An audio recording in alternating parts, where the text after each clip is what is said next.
สวัสดีค่ะวันนี้อีหวาพาแสบมีเมนูถาดใหญ่ถาดยักษ์ค่ะวันนี้จะเป็นตำทะเลนะคะตำกุ้งสดปูสดนะคะแล้วก็จะมีไข่แดงเค็มมาด้วยนะคะมาปูสดๆนะจัดการกุ้งก่อน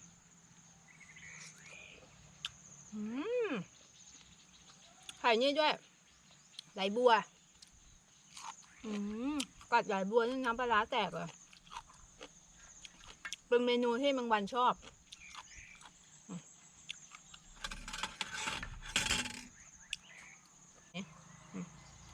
ของทะเลเนาะปูม้าสดๆไข่ๆเลย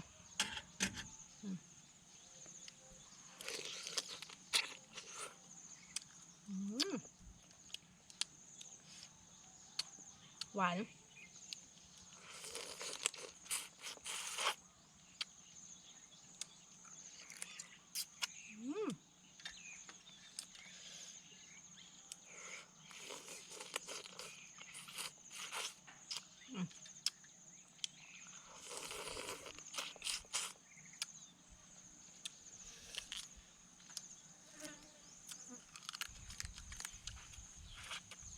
ขาปูม้าเนี่ย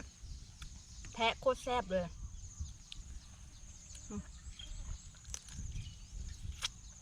แมงวัน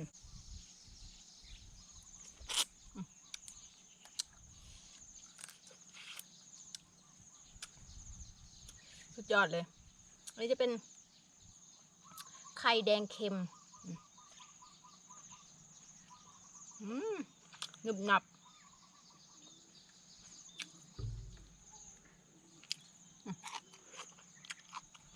ไหลบัว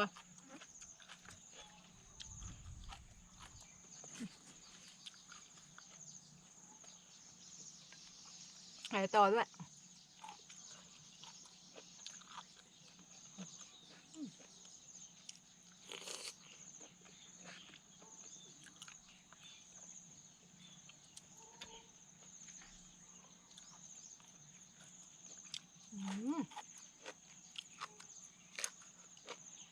โคตรแซ่บเลย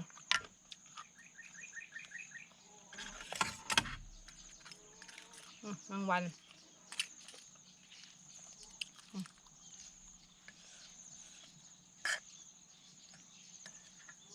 ไข่แดงหนึบหนับติดฟันดี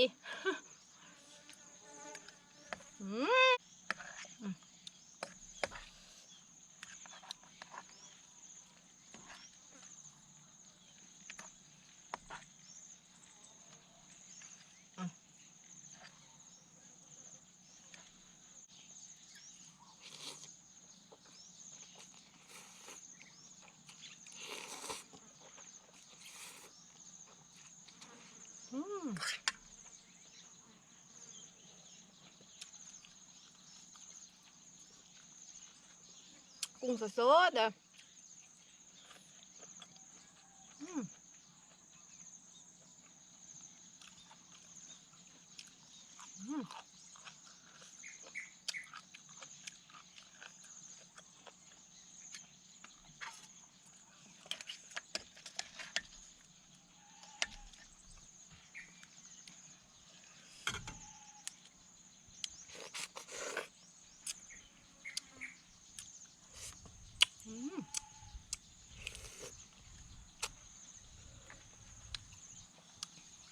ไหลบัวพันคอตายใหญ่มัน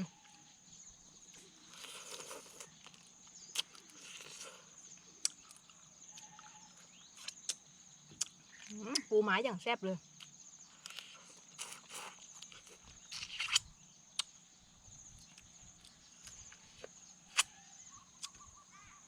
แทะขามันแซ่บ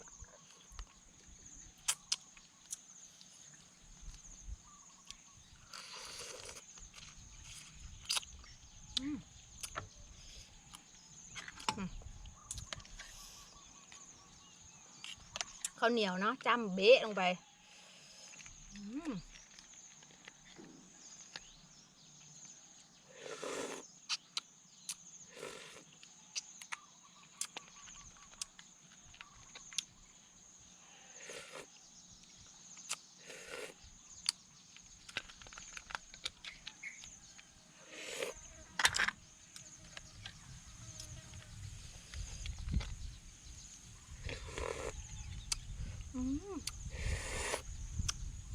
วันนี้บรรยากาศดี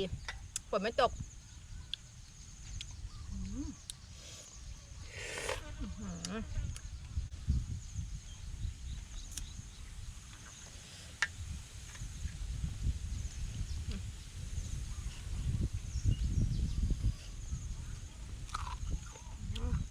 ถาดใหญ่ถาดโต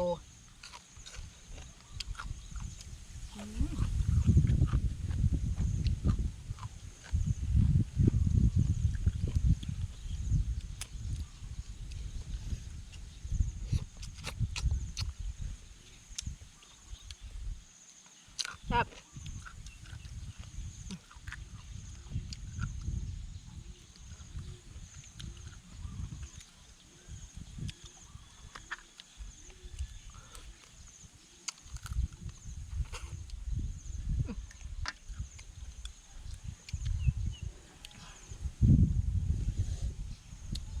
กินยากแต่มันแซ่บนะปูม้า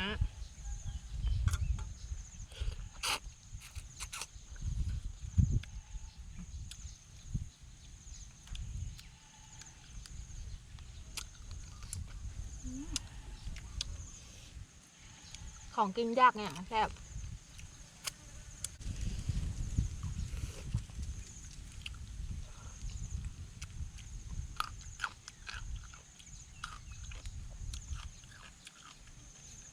มาเลยจ้า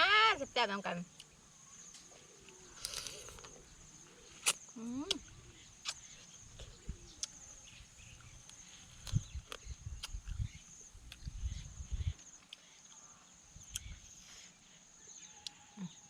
ไข่แดง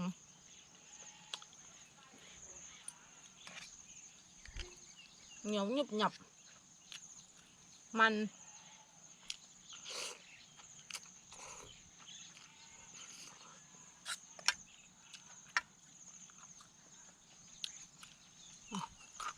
ต่อ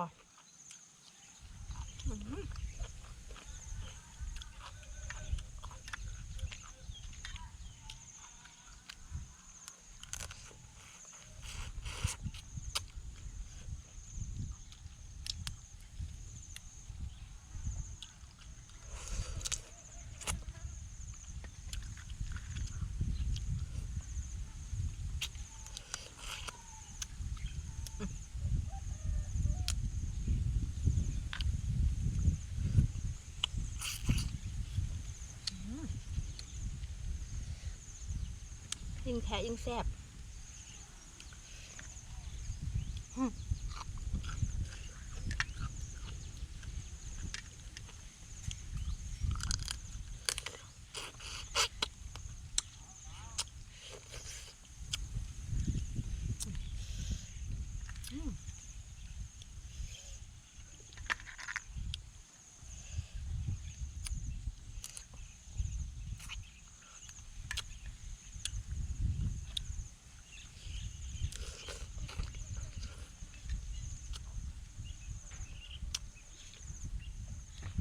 ลืมกินผัก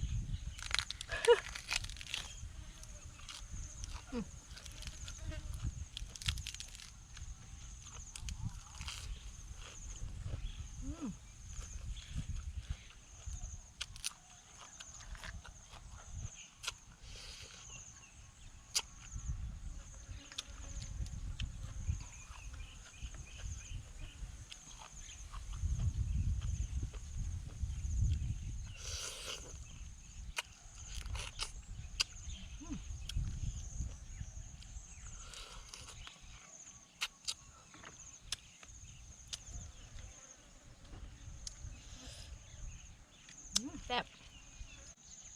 แมงวันมันต้องไปเรียกเพื่อนมันมากันทั้งหมู่บ้านเลย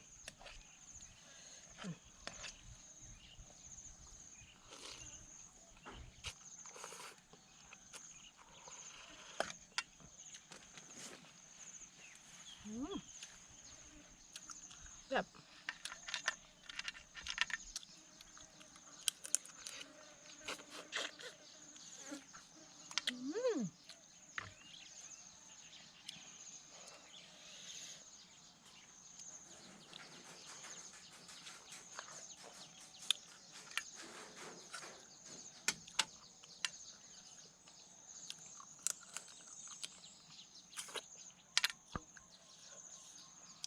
ไหลบัวก็แซ่บ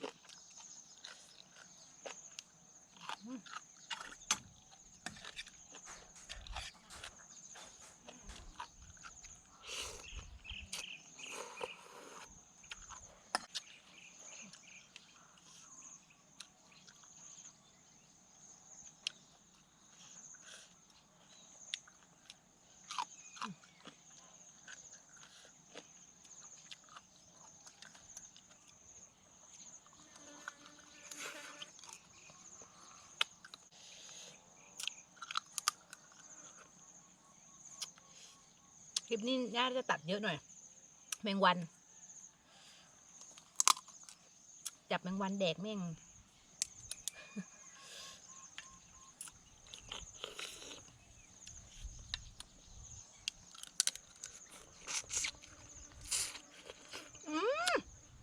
มา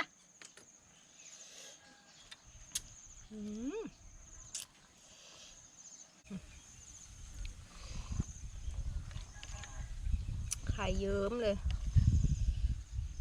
กินอาหารทะเลพวกกุ้งพวกหอยอะไรเงี้ยแมงวันนี่เรียกแมงวันเลย